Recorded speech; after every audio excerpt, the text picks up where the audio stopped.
Welcome to 2020. I wanted to start off with one of the best articles that I have ever read. I'm going to share it with you. It's about not just lifespan, but health span, living the healthiest years that you possibly can.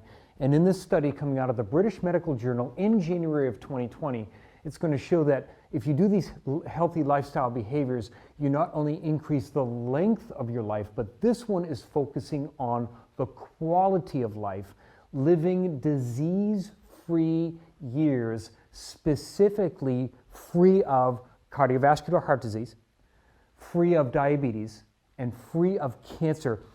Doesn't that sound interesting? And this is one of the best studies I have ever seen that just takes all this stuff that we already know is true, but puts it together and says, here's what the research actually says. So I'm going to lay out the article for you. We'll talk about what they have mentioned. Try these things, do these things, and you gain 10 years. More on that in a moment. But then I'm going to turbocharge the list at the end to make it even better. Okay? British Medical Journal. Here's the article: Healthy lifestyle and life expectancy, free of cancer, cardiovascular disease, and type 2 diabetes. Wow. I mean, that's awesome. British Medical Journal 2020. January 8th is when it came out. There are 18 authors out of this, and by the way, this came out of here, Harvard Medical School. Okay? 18 authors. One of them is Walter Willett, which I've mentioned before, and he has authored books and so forth, and he's been associated with Harvard Medical School, I think, for a long time, and some great information with him. The last author, but the senior author, is Frank Hu, or Hugh, not sure how to pronounce that. Sorry, Frank, about that. So the objective is to examine how a healthy lifestyle is related to life expectancy that is free from major chronic diseases. The main exposures are 5 things. This is the 5 things that they talk about.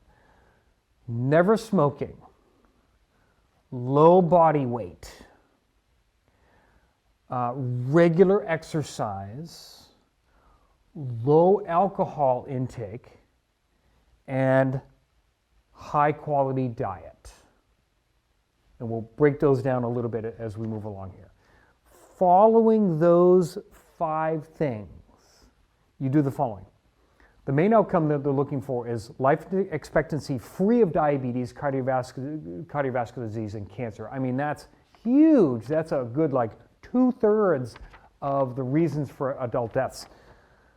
The life expectancy free of diabetes, cardiovascular disease, and cancer at age 50. So it's basically looking at people, here you are, you're 50 years old. What is your life expectancy moving forward? It's 23 years for women who adopted none of these. Who, if you didn't follow these, you're expected to live 23 more years. In contrast, you get 34 years of life expectancy if you adopt 4 of 5 of these. So for women, if you do 4 of 5 of these on this list, you gain 10 years of disease-free quality of life expectancy. That's huge. These are massive numbers, massive numbers. Now again, for men at age 50, if you don't do any of these on the list, you're expected to get 23 years of life expectancy. But if you adopt, again, 4 of 5 of these on our list of following those healthy lifestyle factors, you're expected to get 31 years of disease-free life expectancy. So you're getting almost 8 years of disease-free life expectancy if you do 4 of 5 of these. Again, these are massively huge numbers. A lot of people will tell me I'm not interested in living long because they're thinking if I'm going to live long in the last 10 or 15 or 20 years, I'm in a walker or a wheelchair and the quality of life is poor. I'm not interested. This study is now saying, oh yeah, actually if you do 4 or 5 of these, you're getting, if you're a woman, 10 years on average of disease-free quality of life. And for men, it's 8 years. And that's just huge. And if you think about it, 8 years for male, 10 years for female, that's about the differences of life expectancy of men to women, because women tend to live a little bit longer than men. So there you go. Now, talking about these 5 factors, you might question, well, which 4 of the 5 are the most important, right? Let's touch on that for a moment. current male smokers who smoked heavily. That's one. Or obese men and women. Their disease-free life expectancy accounts for the lowest proportion of total life expectancy, which means if you're a heavy smoker and you're a man, or if you're obese, if you're a man or a woman, you're on the low end of that.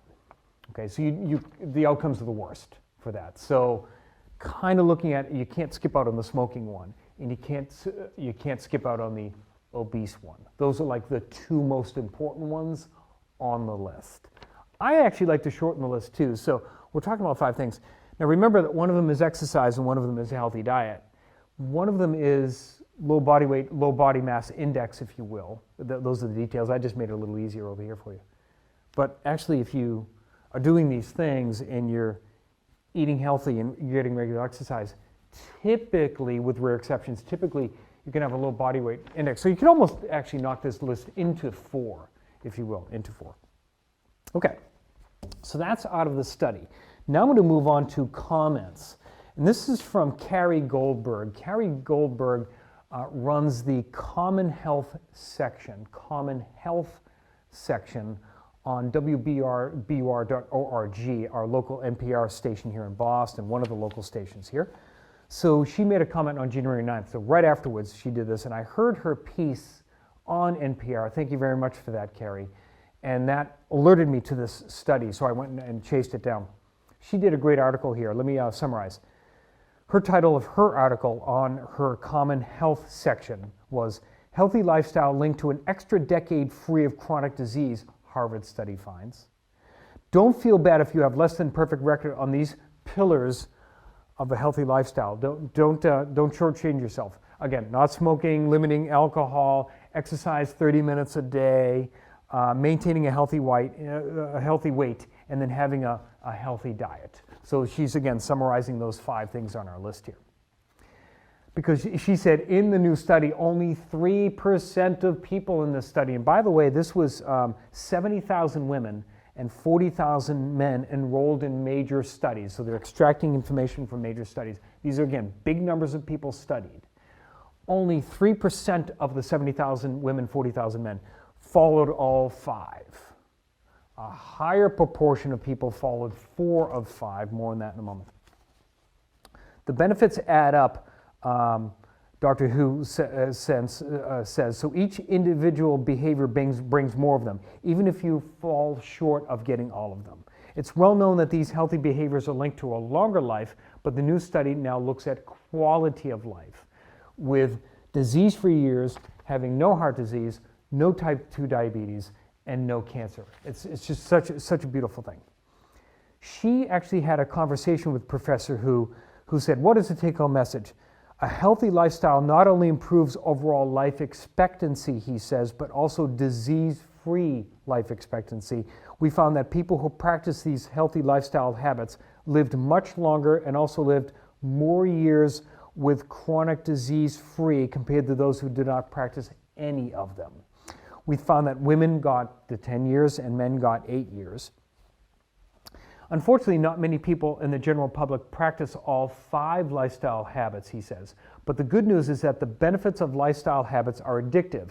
So people who practice 3 lifestyle habits on here did much better than those who practiced none. So again, gee, I'm not doing all 5, forget it. Well, if you're doing 3, you're doing much better. If you do 4, you're doing even better. And if you're the rare bird that's doing all 5, that's when you get the best benefit.